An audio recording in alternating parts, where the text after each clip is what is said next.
Get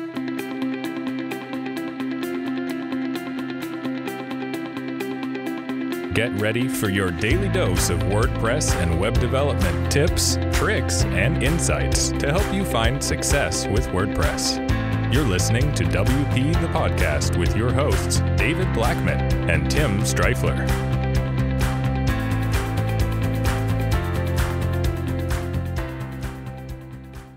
Hey everybody, welcome to another episode of WP the Podcast, brought to you by WP Gears. I'm David Blackman. And I'm Tim Streifler. Today we're going to talk about life optimization hacks for maximum productivity. And this is the third part of a four-part series called Productivity and Life Optimization series. I feel like I've said series like 10 times in this introduction. And it's because I have, and I apologize. But it's a series that we are definitely pumped about. We enjoy talking about, that we probably don't talk about enough. And who knows, maybe it's because most business people don't talk about it enough. But taking care of yourself is very important, and it can definitely help your business. So we feel like it's business related. Tim, get us kicked off.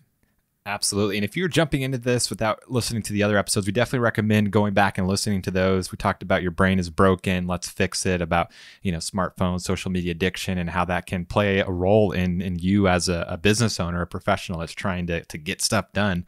And then yesterday we talked about healthy habits that lead to success. Highly recommend looking at that. But yeah, today we want to talk about some of the things that you can do, practical things that you can do, life hacks, whatever you want to call them, to really increase productivity. And so the first one is meal prep. Now, some of these might kind of apply mainly for full-time business owners that, you either have your own office or your home office or something. Of course, they're helpful for anyone, but keep that in mind. We're kind of thinking of, maximizing productivity for someone who works full-time on their business. So the first one, meal prep, is huge. This is something that I struggled with for quite a few years, to where I would wait until I was super hungry, and then I'd go out and just buy cheap fast food that was quick. It was unhealthy. It was kind of inconvenient because I had to go leave my home office to go and buy food, and it just was not a good habit. And so I'm not someone who cooks. If you're someone that cooks and enjoys it and can be disciplined, you can do meal prep. On Sundays of every week, you cook food for your lunches, or however many meals you want to do, all on one day, and then you have those that you can easily heat up throughout the week. And so that's ideal and probably the most cost effective. However, I went a slightly different route, and I use a food service called Freshly. They deliver already prepared, fresh, healthy meals to your door every week, and you simply heat them up. It's not quite as cheap as doing it all yourself, of course. It comes out to about $10 a meal. But it's drastically healthier than fast food, and it's a lot quicker too. It takes about 3 minutes to heat up. The food's never frozen. It's always fresh. And I kind of equate it to going to a nice restaurant, ordering a meal, and taking home leftovers. That's kind of the quality. Yeah, you're still heating it up, but it's good, and it's fresh, and it's high quality ingredients, and healthy too. Yeah, and I do the Freshly as well. Tim turned me on to it, and I got to say, it's pretty dang awesome. And the food's good. This isn't like bad food. The food is great. Next on our list for a life optimization hack is do your chores on the day off. Don't do your chores on your work days. If you have days off and you have to clean the house, for example, clean the house. Look, starting your week off with a clean environment is hugely important. I know it is for me. It sets my mental state at an optimal, place. So having a clean workstation, making sure that your place, your area is clean, whatever that is for your office and stuff, make sure you take care of that stuff on your days off, not during your work week, unless, you're going to do it after your work is over. At the end of the day, maybe it might work, but kind of highly recommend just do it on your day off. Yeah, absolutely. And kind of all these things come into, maximizing your productivity, during those most productive hours. And so everyone is a little bit different in terms of, when they're most productive. For me, it's morning time. Afternoons, okay, but definitely not in the evenings. I never work in the evenings. And so that's kind of what all of these things are based around is, helping you streamline your working time. And so the next thing on the list here is outsource time-consuming tasks that take you away from your business.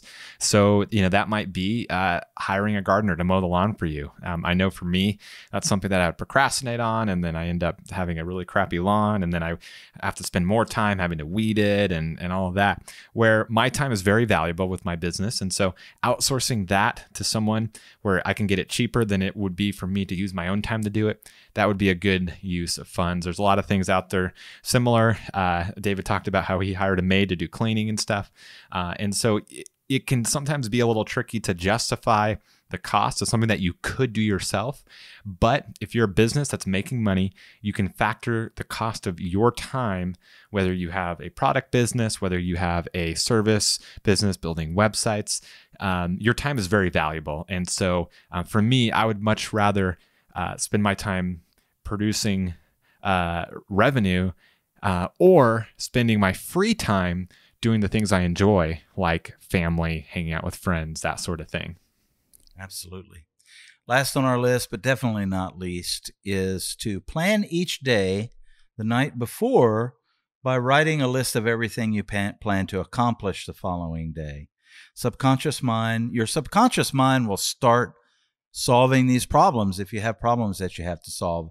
I cannot tell you, especially with WordPress, when I was learning WordPress in the beginning and building websites and I would get stuck, I would go to bed at night and I would wake up in the morning with the right answer, a solution to my problem. And what ended up happening was, as I slept, my subconscious mind started to solve the problems that I had to, handle the next day. So if you put together your list of things that you want to accomplish tomorrow, you're going to wake up fresh and optimized and potentially, have a very clear path of what you should focus on first, where you need to spend your time and energy, and possibly any solutions to problems that you have.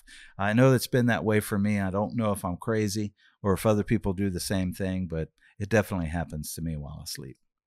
Yeah, they say, I don't remember the exact numbers on this, but only a small percentage of your brain computing power is your conscious mind, what you're actually like thinking about at that given moment.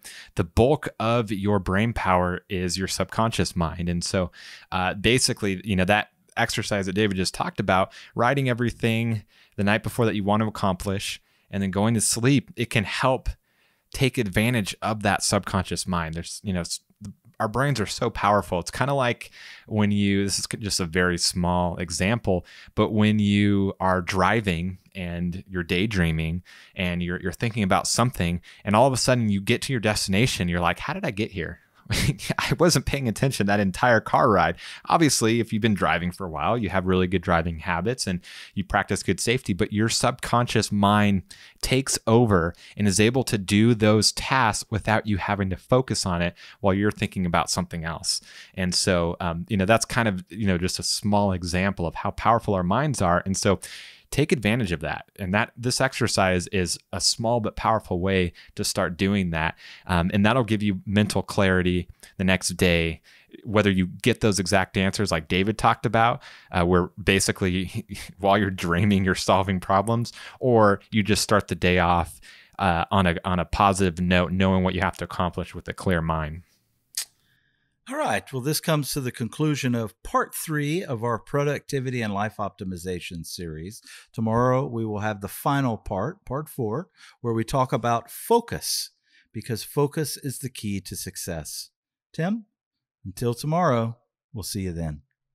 Take care. Bye-bye.